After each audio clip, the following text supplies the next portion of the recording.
Welcome.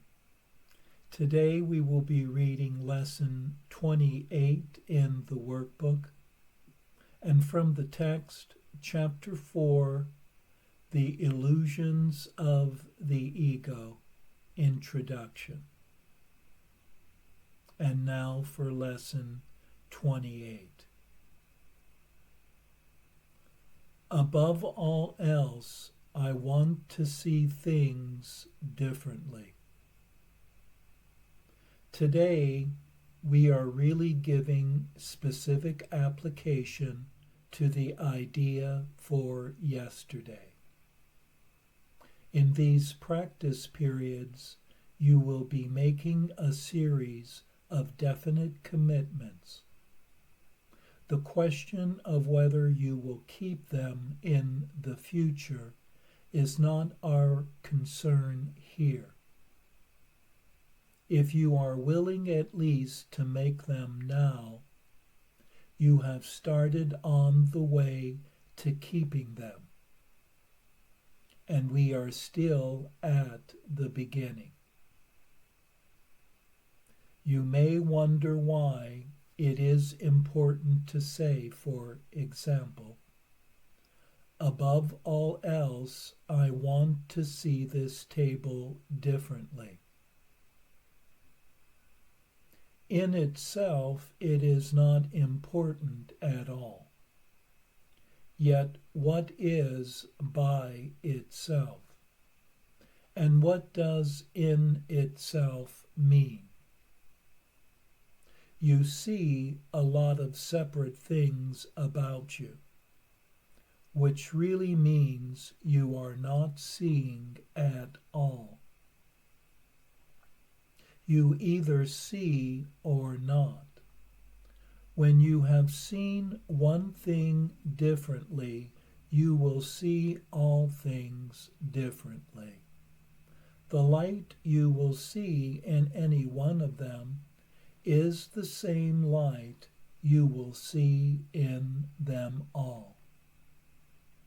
When you say, above all else, I want to see this table differently, you are making a commitment to withdraw your preconceived ideas about the table and open your mind to what it is and what it is for. You are not defining it in past terms. You are asking what it is rather than telling it what it is. You are not binding its meaning to your tiny experience of tables, nor are you limiting its purpose to your little personal thoughts. You will not question what you have already defined. And the purpose of these exercises is to ask questions and receive the answers. In saying, above all else, I want to see this table differently, you are committing yourself to seeing. It is not an exclusive commitment. It is a commitment that applies to the table just as much as to anything else, neither more nor less.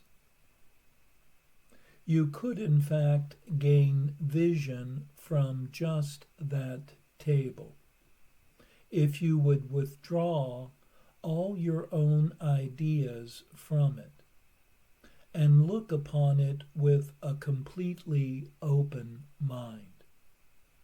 It has something to show you, something beautiful and clean and of infinite value, full of happiness and hope.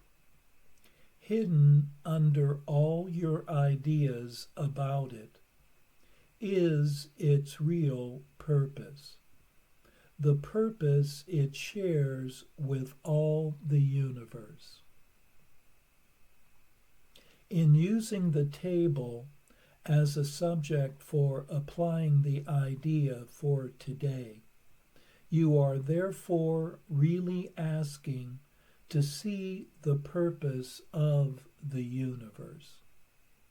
You will be making this same request of each subject that you use in the practice periods. And you are making a commitment to each of them to let its purpose be revealed to you, instead of placing your own judgment upon it. We will have 6 2-minute practice periods today, in which the idea for the day is stated first and then applied to whatever you see about you. Not only should the subjects be chosen randomly, but each one should be accorded equal sincerity as today's idea is applied to it, in an attempt to acknowledge the equal value of them all in their contribution to your seeing. As usual, the application should include the name of the subject your eyes happen to light on, and you should rest your eyes on it while saying, "Above all else, I want to see this blank differently." Each application should be made quite slowly and as thoughtfully as possible. There is no hurry.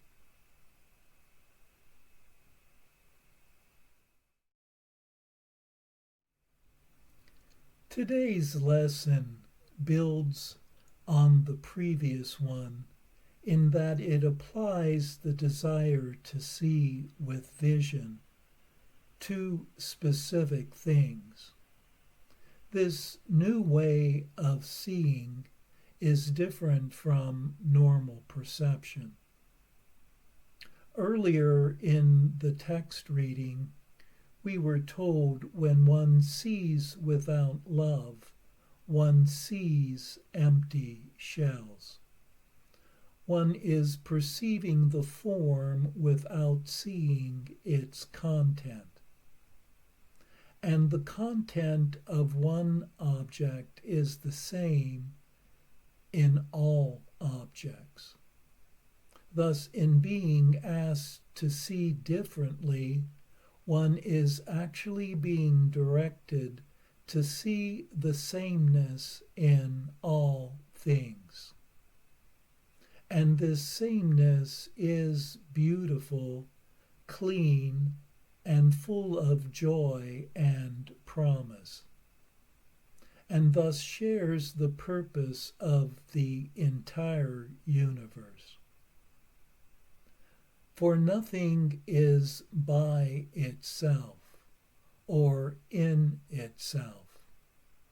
For by everything being the same is everything united in oneness and in purpose.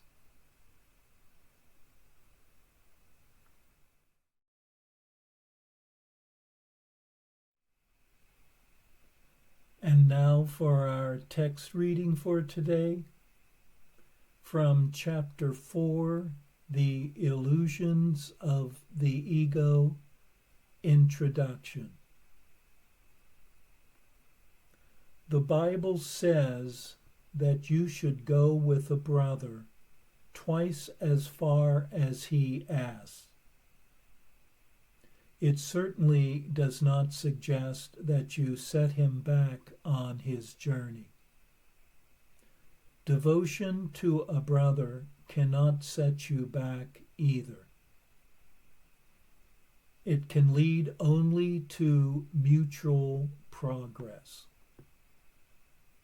The result of genuine devotion is inspiration, a word which, properly understood, is the opposite of fatigue.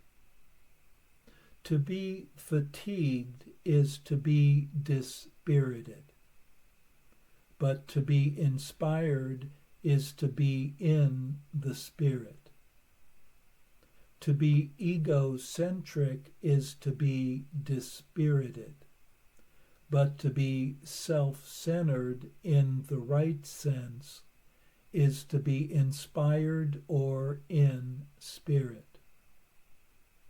The truly inspired are enlightened and cannot abide in darkness. You can speak from the Spirit or from the ego, as you choose. If you speak from Spirit, you have chosen to be still and know that I am God. These words are inspired because they reflect knowledge. If you speak from the ego, you are disclaiming knowledge instead of affirming it, and are thus dispiriting yourself. Do not embark on useless journeys, because they are indeed in vain. The ego may desire them, but spirit cannot embark on them, because it is forever unwilling to depart from its foundation. The journey to the cross should be the last useless journey. Do not dwell upon it, but dismiss it as accomplished. If you can accept it as your own last useless journey, you are also free to join my resurrection. Until you do so, your life is indeed wasted. It merely reenacts the separation, the loss of power, the futile attempts of the ego at reparation, and finally the crucifixion of the body or death. Such repetitions are endless until they are voluntarily given up.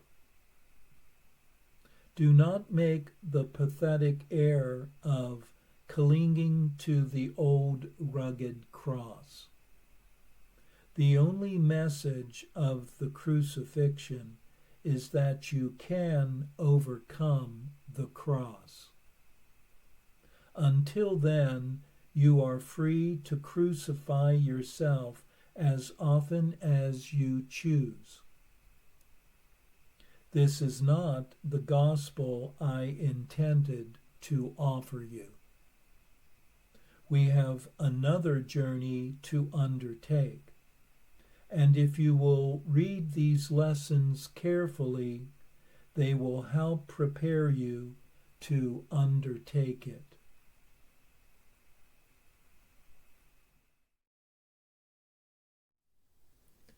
In this brief introduction to Chapter 4, The Illusions of the Ego, we are told that devotion to others is not a sacrifice, but leads to mutual progress. And one needs to be willing to go twice as far as what is asked of oneself. For devotion to another leads to inspiration, which is the centering in one's true self. Speaking from the ego is dispiriting and tiresome, while speaking from spirit, affirms one's knowledge of love and one's being. The journey to the cross is a useless journey, as it is only a reenacting of the separation story, and involves loss of peace, vain attempts of the ego to control, and finally leading to crucifixion of the body and death. One is advised to see this journey as already accomplished, and then to join in the resurrection and rebirth of one's awareness in spirit.